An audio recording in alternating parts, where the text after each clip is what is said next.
something like that, eh? What's come up on today's showcase? Well, tonight is console night, and we're going to be looking at Steezy the Mouse, Street Racer, and the amazing Mario 64. Yeah, you almost forgot that. Oh, you almost forgot it. I'm so excited to let the viewers know. You're very good. Very good. Mario 64. I wonder what would be better, Steezy the Mouse or Mario 64? I can think of far easier things to make a game round than a mouse. That's for sure. Okay, first of all though, we're not going to go into the preview like we always do every week, because this week we've got a very special feature for you called Mag Watch. Welcome to the second instalment of MagWatch, and today, of course, we are looking at console magazines. Now, there are a huge amount of console magazines about, so of course we can only look at 3 of them.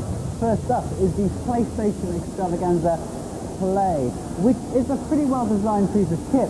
It's not bad, there are a lot of screenshots, there's a lot of features, but the actual features themselves aren't all that comprehensive. The reviews are there's lots of nice graphics, there's lots of little boxes with text in it, but there's nothing terribly informative about them. I mean, it's all very slickly done, but overall the feel of the magazine is quite flimsy. So if you want something that's in-depth, very comprehensive, you may be well advised to look somewhere else.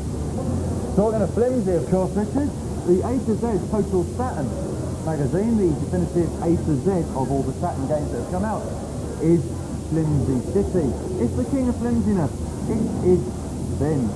Because, quite honestly, they stuck the CD on the front, called it $4.95, and put a brief pamphlet on the back. Now, of course, when a PC magazine puts demo disc on the front, it actually tells them $4.95, but puts a 200-page monolith on the back. This is no such thing. This is quite dreadful, to be honest. Okay, it does give you exactly everything you should be buying for your Saturn, because it reviews every Saturn game that's currently available in the shop.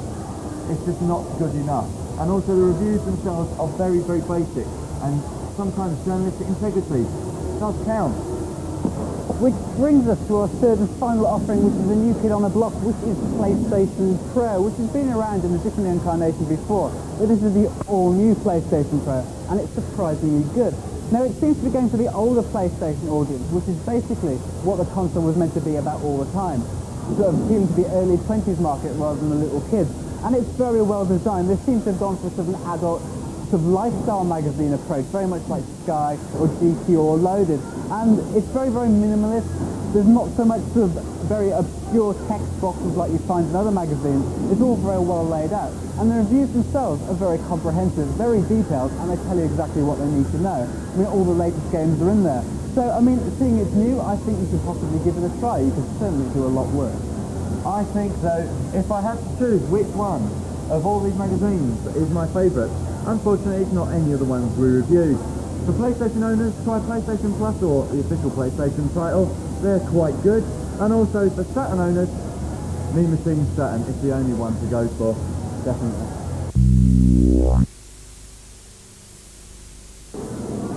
I like that, don't you?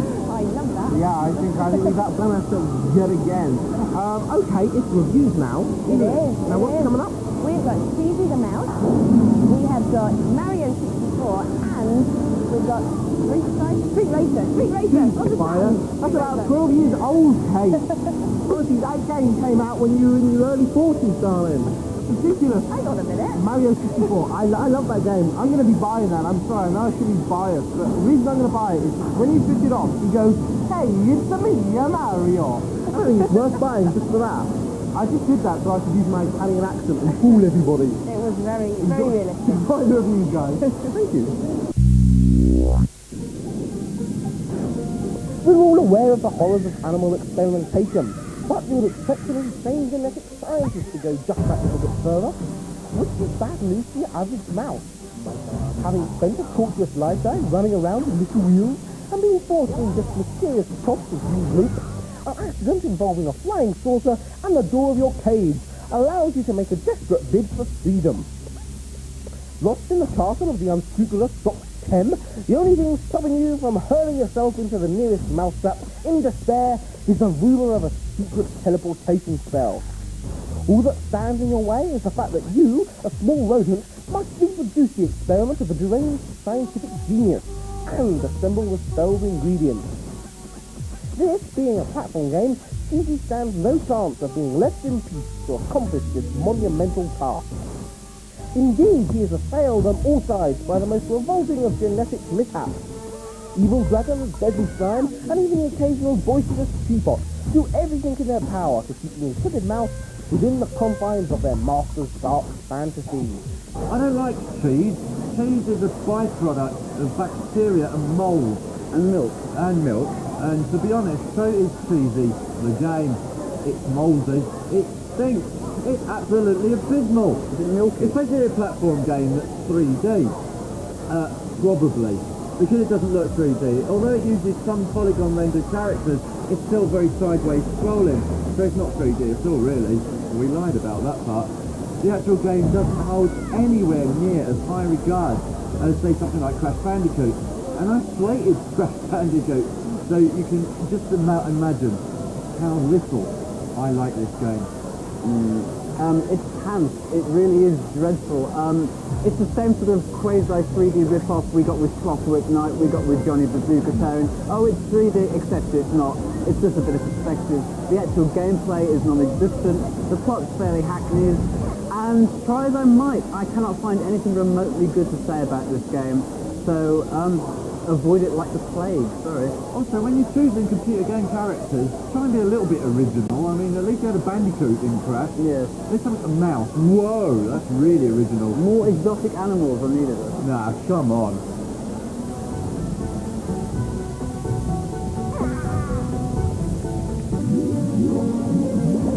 The title that has every gamer's kneecap sweating with unbearable anticipation is creeping ever nearer to its official British release.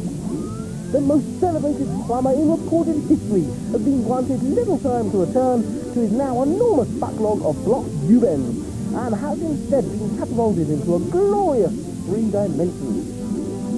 Sadly, Mario is not alone in his brave new world. Bowser and the rest of the plumber-hating mutant menace have also been fleshed out, eager as ever to counter the advances of our indecently pervy Italian heroes.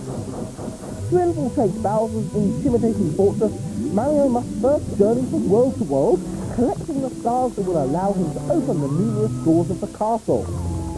The worlds themselves are elegant things indeed, with levels featuring sublime icy peaks, tranquil dales, as well as the ubiquitous marching toadstools we've come to expect. In each of the game zones there are dozens of tasks for you to perform, but if you fancy a lazy afternoon, simply let Mario canter to his heart's content, surrounded by surely the most sumptuous of recorded scenery in all of gaming history. This, of course, is the big one. This is the game on which rests the reputation of Nintendo, of the new console, perhaps possibly even Japan itself.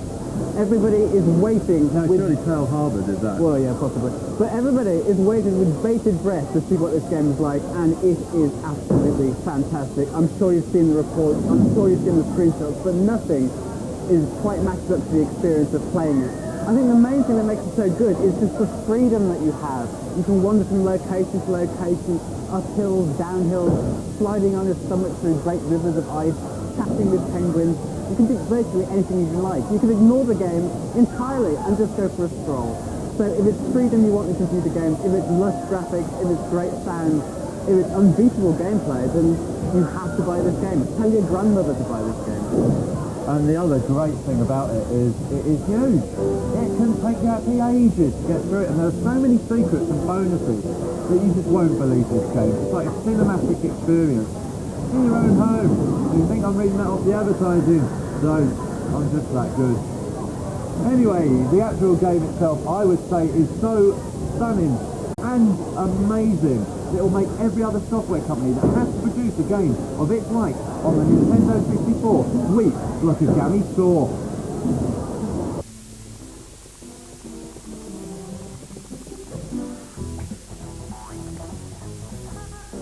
Members of street gangs are noted for certain qualities. They carry flick knives, perhaps a gun or two, even the odd knuckle duster. But they do not, and I repeat, do not ride in go-karts. Except, perhaps they do. At least the various reprobates in Street Racer do. Then again, this is not your average gang of thugs. It includes amongst the ranks of hoods a sumo wrestler, a withered Chinese mandarin, and an African witch doctor. And they all get their kicks by racing around a track in carts, clubbing each other with sticks, and inflicting their own special abilities on their fellow racers. This latest version for the 32-bit console features 27 tracks and up to 8-player racing.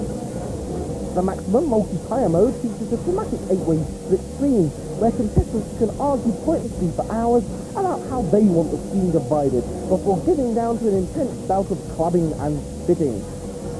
The slightly more rational racer may wish to sample each of the game modes before opting for a head-to-head grudge match or an all-comers championship where quite literally anything goes.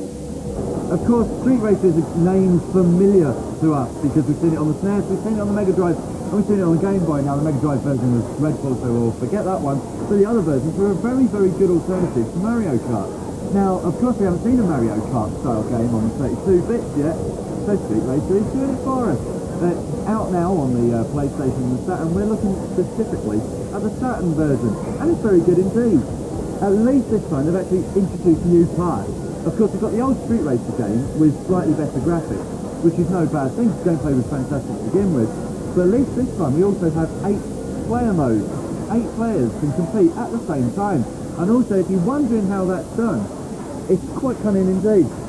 Because you get very mini little cars racing around the track. You can have 2 modes. You can have the normal Street Racer mode. You can have the Wii mode. Yeah, I mean, I'm not native to my all-consuming love of racing games, but I enjoyed this. I mean, I wasn't familiar with the original, but I found myself having a lot of fun. It's certainly a lot better than the alternative on the 32-bit consoles, which for wacky races is Supersonic Races at the moment.